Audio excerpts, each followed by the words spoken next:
hate the flag. And it goes a little something like this. Everything sports culture. Sports. At least I learned something. I didn't know that John Elway hates the president. I had no idea. Remember how Jeremy shot? Do every day. You know they have underground cities in Denver. That's some weird stuff going on, Bob. You're hot. Welcome back to Sports Wrap Live, everybody. It is 8 o'clock, and we are here on the Sunday wrap-up show. So much football action. Yes, we've already dove headfirst into the first half of the Texans game today. Like I said, I wrote a Texans script. And I wrote it word for word as my thoughts from the game were put down here on my MacBook. But I spent a lot of time really looking at the pattern of how Texans games and the emotional roller coaster of Texans games really play out. And we've talked about 17-13 at halftime basically gave the Texans a chance to play some good fundamental football to continue to keep the offense balanced, which at one point was 20 runs to 20 passes through 40 plays. And that's all we've ever asked of Kubiak is stick to what works for you. Now, the second half, which we're going to break down right now, it kind of got a little haywire from the game plan there towards the end. And that was apparent when late in the game, which we'll get there, Arian Foster was none too happy and kind of separated themselves to go down there and check out the Baltimore Raven cheerleaders for a little bit and kind of get his head right. Well, he was getting checked out, I think, more than I think Bun's right. Of course, that is the voice of the Trill OG, Bun B. He's in studio here with us tonight, Mr. #1 Texans fan. Of course, if you didn't catch him last night at House of Blues, he came out with the signature Bun B Texans colorway Air Force Ones and of course, the Texans shirt and the AFC South champion hat representing for his boys and represent for H-Town. But Bun joins us on Sports Wrap Live because he is a diehard Houston fan, and his thoughts are real.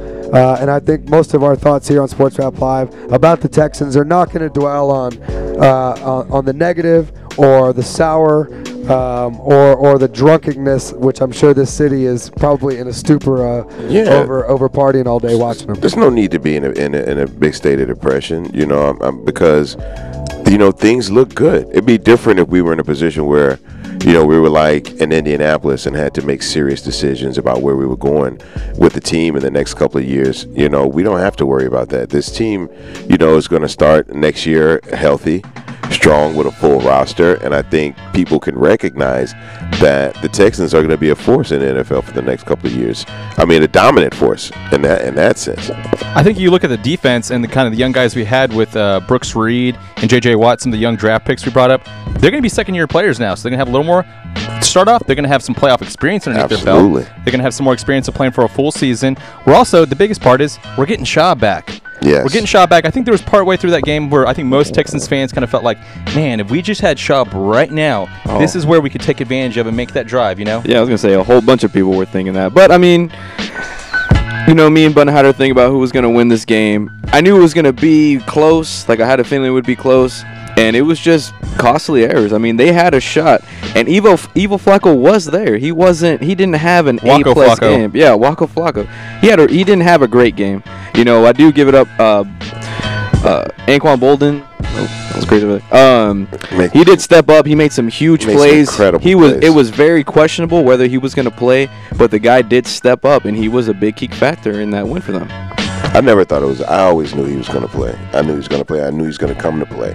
But the Ravens are a very dedicated team above anything else, and they're going to play lights out. All 60 minutes, and that's basically what they did. And like I said, we have to just, as a team, be ready to take advantage of these things. And I think we learned a lot about this team this year.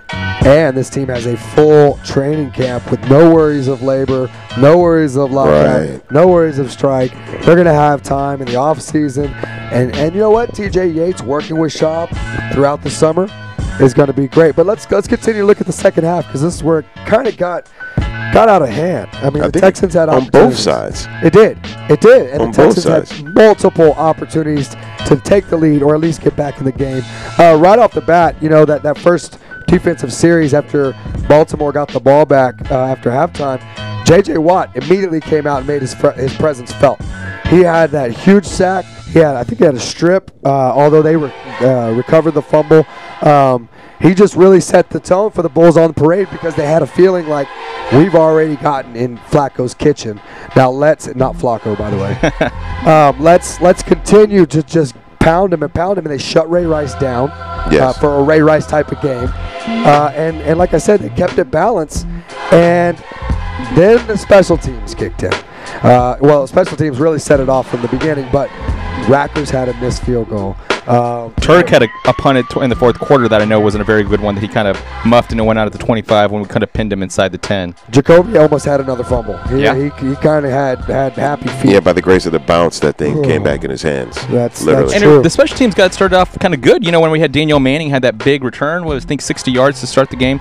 So you have to play all three phases, Adam. And I think that the Texans, while they got up to a good start in the special teams, it severely slumped in the second half, and the defense was up and down. They gave the team chances, but the offense was never really able to capitalize, mostly because that defense for Baltimore, while they weren't flashy, they got the job done, and that's all that matters. That's true.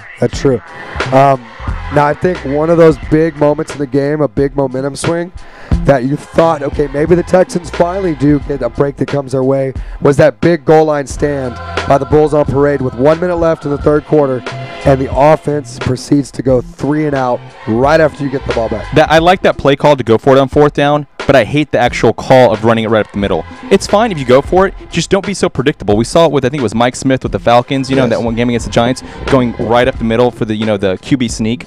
You can't keep on going that play over and over. It was so predictable, right into the teeth of the Texans defense. You got to do what the Texans did when they tried to get that goal line stand of their own, where you got to go out to the side, try and get something off tackle. So I applaud him going for fourth down. Not enough coaches do it. That's just not the right play call. And then I could tell that, even though we did make the stand at the goal line, that we weren't going to be able to take advantage of it. TJ he's just too young to really work out of that kind of a situation. He couldn't work his way through that. And it didn't surprise me that we went 3 and out. He lobbed it straight off the bat to Andre. I mean, he didn't come down with it, but he tried. Yeah. I mean, he tried to get some breathing room. But, it's probably the first time he's ever been in that position as a quarterback, and, he's bound to make a mistake. That's exactly why Harbaugh made the call to go for it, because even if he didn't, exactly. Putting a rookie quarterback on the half-yard line and trying to get 99 and a half yards. Yeah, we're basically just going to get the ball back in 4 plays. Exactly. All right, well, still no offense going into the fourth quarter from the Texans. Baltimore really started loosening up, really started clamping down that defense. You saw that signature Ravens defense at that time, and it really got iffy. We start to see flashes of Ray Lewis. We start to see Ed Reed, the ball hawk, on, Well, who led this game in tackles? Who was that? Ray Lewis. Ray Lewis. Go figure. And you mentioned T-Sizzle on Thursday when we were looking ahead at the matchup. And T-Sizzle, he started getting some penetration. Here's who led the game in tackles for the Ravens. Ray Lewis with 7. Then you had Ed Reed with 6. And T-Sizzle with 5. That's your top 3 players. Ball so hard. Ball so hard University making the biggest impact as far as just tackles right there alone. And between the 3 of them, they had 1 interception, and we didn't even get to Ladarius Webb, who had a big game for them with the 2 interceptions. That's their 4 top tacklers with probably the 4 biggest performances for them. That's huge. That is huge. And a made field goal, making it a touchdown difference, was huge too for the Ravens. And then the Texans drive down the field, look like, hey, we're going to go tie the game. And then, I put in capital letters, rookie quarterback TJ Yates got Ed Reed involved in the game when Soccer Talker Luis, who was watching the game with us, said, I haven't heard Ed Reed's name all game. As soon as he says that, Ed Reed makes his name heard on the broadcast there. Everybody blame Luis. Boo. Soccer guy. Boo. You know what? The Texans in the second half, they played almost as poorly as they played in the first half on offense. Okay, defense, like I said, Bulls on parade, they get an A. They get an A. They had a J.J. Watt gets a huge A+. Yes. 2.5 sacks, played his mind. Yeah, I think it's unanimous that we have no issues with Houston's defense. They played, bees to the wall. I don't want to go there, but they went hard, in the paint. They gave us everything that they could today. I honestly believe that, and we just could not, he didn't have enough experience. I'm sorry, TJ did not have enough experience. He kept staring down those passes, and that secondary coverage was tough today. It really was. It was. And TJ had flashes. And I want to get into Flashes this. of greatness. Yes, he did. He did. I want to get into it later. Andrew and I are going to get into 3 good rounds, and we're going to argue some points on the Texans going forward. So we will get into that later. But right now, we have another caller on the line. And Gons, why don't you tell us who we have on the line? We have Andrew. Andrew, you're on the line. What's happening, Martinez? How you doing? Hey. Another guy, Andrew you guys show very good. No, you good. It's all right.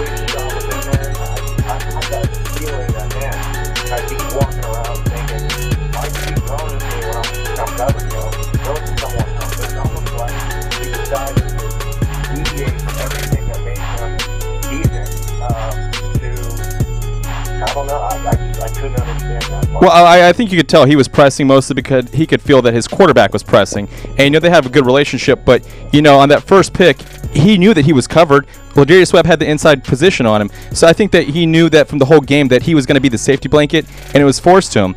One question for you. What's your prediction next year for the record you think the Texans will have? Well, I was wrong this year. I thought we went 12, but I think there's no way we lose more than 4 games next year. When we draft a wide receiver and get ourselves on a point, you can't blame the guy. It's meant to be animal in these days. But, I'm going to go with 12. I'm going to go with 12 or more. All right, man. Well, we appreciate you calling in. Check us out again on Thursday. Thank you, Andrew. Appreciate that. And if you guys want to get in on the Silverleaf International Ghost Pepper Hotline, check out silverleafinternational.com. You can call in at 713-212-5790. We've been going hard since Thursday with our debut show here on Sports Talk 790 and the iHeartRadio app. You guys can hear it in my voice. Absolutely. Normally I don't sound like The Brick or Arnie Spaniard, but yeah, we've sound like Marge Schott. Yeah, that too. I could be. I could sound like another host on another station right now too, but that's okay. Hey, we're going to go to break right now, and when we come back, we've got somebody on the line that wants to talk about Pat's Broncos. You know what? We got to lock the church doors. So we'll do that and much, much more.